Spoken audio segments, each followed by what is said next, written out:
வணக்கம். இன்னைக்கு நாம உங்க EKS டெரஃபார்ம் மாடியூல v17ல இருந்து v21க்கு எப்படி ஈஸியா மைக்ரேட் பண்றதுன்னு பார்க்க போறோம். இது ஒரு சிம்பிளான ஸ்டெப் பை ஸ்டெப் கைடு. வாங்க நேரா விஷயத்துக்கு போலாம். நீங்க உங்க EKS மாடியூல அப்கிரேட் பண்ணணும்னு யோசிச்சுட்டு இருக்கீங்களா? அப்போ கரெக்டான இடத்துக்கு தான் வந்திருக்கீங்க.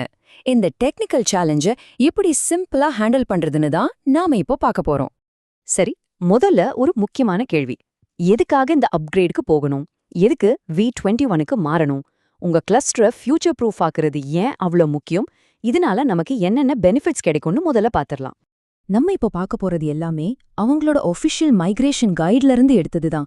சோ நீங்க ஃபாலோ பண்ண போறது ஒரு டாக்குமெண்டட் நம்பகமான ப்ராசஸ் தான். அதுல எந்த சந்தேகமும் வேணாம். ஓகே, எதுக்காக அப்கிரேட் பண்ணணும்னு சொன்னேன் இல்லையா? அதுக்கு இங்க 4 முக்கியமான காரணங்கள் இருக்கு. 1, நீங்க லேட்டஸ்ட் AWS APIs கூட அப்டேட்டடா இருப்பீங்க. 2, டெரஃபார்ம் AWS மாடியூல்ல சில விஷயங்கள் டெப்ரிகேட் ஆகும் இல்லையா?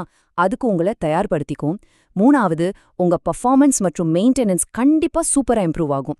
கடைசியா, இப்போ இருக்கிற ஸ்டாண்டர்ட்ஸ் படி உங்க சிஸ்டம் லாங் டேர்ம்ல ஸ்டேபிளா இருக்கும். சிம்பிளா சொல்லணும்னா, உங்க இன்ஃப்ராஸ்ட்ரக்சர் ஹெல்த்க்கு இது ரொம்ப ரொம்ப முக்கியம். சரி, நம்ம இப்போ மைக்ரேஷனுக்குள்ள டைவ் பண்றதுக்கு முன்னாடி ஒரு சின்ன செக்லிஸ்ட் பாத்திரலாம். இது ஒரு ப்ரீஃப்ளைட் செக்லிஸ்ட் மாதிரி நினைச்சுக்கோங்க. ரொம்ப சிம்பிள், ஆனா ரொம்ப அவசியமான ஒண்ணு. நீங்க வேலையை ஆரம்பிக்கிறதுக்கு முன்னாடி இந்த 3 விஷயங்கள் கரெக்டா இருக்கான்னு மட்டும் ஒரு தடவை செக் பண்ணிக்கோங்க. முதல்ல உங்க டெரஃபார்ம் வெர்ஷன், அது மினிமம் 1.5.7க்கு மேல இருக்கணும். அடுத்து உங்க AWS ப்ரொவைடர் வெர்ஷன், இது 6.0.0 அல்லது அதுக்கு மேல இருக்கணும்.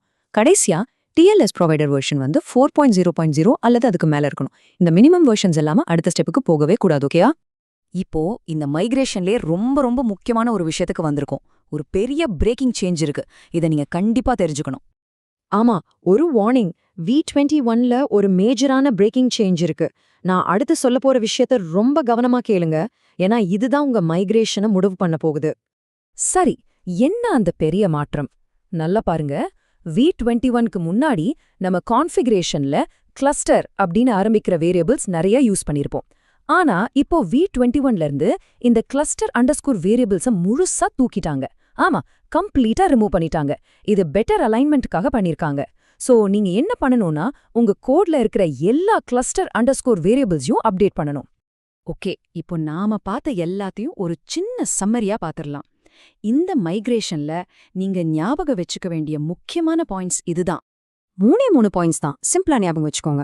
1, பெர்ஃபார்மன்ஸ், ஸ்டெபிலிட்டி, அப்புறம் API கம்பேட்டிபிலிட்டிக்காக அப்கிரேட் பண்ணுங்க. 2, வேலையை ஆரம்பிக்கிறதுக்கு முன்னாடி உங்க டெரஃபார்ம், AWS, TLS ப்ரொவைடர் வெர்ஷன்ஸை வெரிஃபை பண்ணுங்க.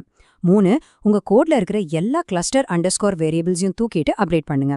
அவ்வளவுதான். இதுதான் இந்த மொத்த ப்ராசஸோட சாராம்சம். கடைசியா ஒன்னு சொல்லிக்கிறேன். இந்த மைக்ரேஷன்ங்கிறது ஒரு சின்ன ஸ்டெப் தான். ஆனா இது ஒரு பெரிய கேள்வியை எழுப்புது.